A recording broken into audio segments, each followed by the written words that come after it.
இரத்த கொதிப்பு நோய்க்கான உணவு முறை.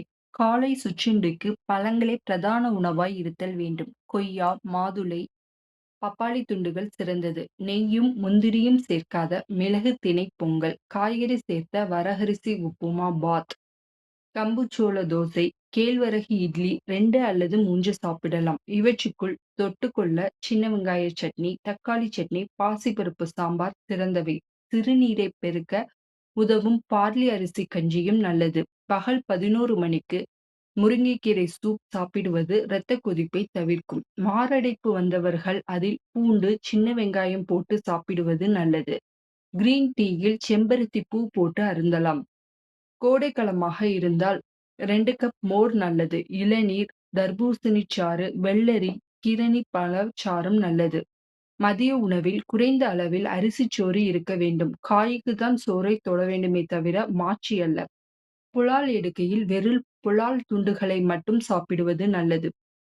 மாறாக பிரியாணி சரியான தேர்வு அல்ல.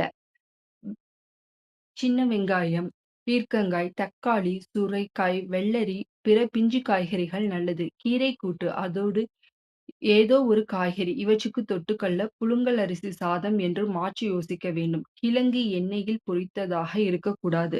காய்கறிகளில் துவர்ப்பு கசப்பு நிறைந்திருக்கும் வாழைப்பூ, கோவைக்காய், சுண்டைக்காய் ஆகியவற்றை அடிக்கடி சேர்த்துக் கொள்ள வேண்டும். மாலை நேரத்தில் கொஞ்சம் சுண்டல், கொஞ்சம் பால் சேர்க்காத தேநீர் சாப்பிடலாம். இரவில் கேழ்வரகு ரொட்டி, கம்பு சோள தோசை, முழு கோதுமையில் செய்த சப்பாத்தி இவற்றில் ஏதாவது ஒன்றை உணவாக சாப்பிடலாம். தொட்டுக்கொள்ள கிழங்கில் செய்யப்படாத தொடுகறி போதும்.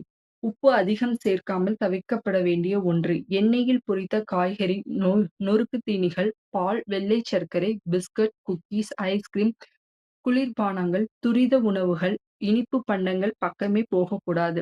இவற்றோடு வாரம் ஒரு நாள் வெறும் பழ உணவு, இன்னொரு வாரம் திரவ உணவு என இருந்தால் அதிக உடல் எடையால் இரத்த கொதிப்பு இருக்கும் பட்சத்தில் எடையும் குறையும். கொதிப்பும் அடங்கும். பழங்களில் அதிக இனிப்பு உள்ள மாம்பழம், பலாப்பழத்தை தவிர்த்து விட வேண்டும்.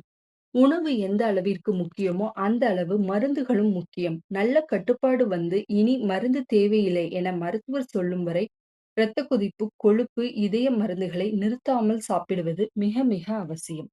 இது போன்ற தகவல்களுக்கு சேனலை சப்ஸ்கிரைப் செய்து கொள்ளுங்கள்.